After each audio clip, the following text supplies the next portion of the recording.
E viva São João Batista, nosso padroeiro. Isso mesmo, Tião.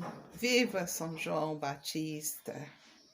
Diz a lenda que Santa Isabel, mãe de São João, teria acendido uma fogueira como uma forma de anunciar o nascimento de seu filho para Maria, a mãe de Jesus.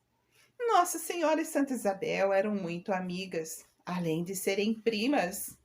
E a última prometeu que acenderia uma grande fogueira quando o filho nascesse, para que Maria soubesse o ocorrido à distância. Assim, a lenda persiste até hoje. Nascimento de São João Batista é anunciado com uma linda fogueira.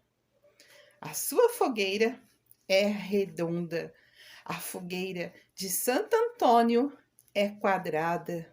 E a fogueira de São Pedro é triangular. Cada uma para identificar o seu santo. Dia 13, dia de Santo Antônio.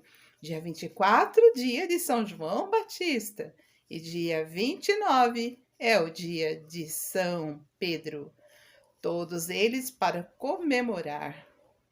Os três juntos, diz a lenda, que comemora-se a festa da fertilização da terra e da farta colheita. Tudo isso para agradecer. E o fogo para espantar todo o mal ao nosso redor. Viva São João Batista! E viva!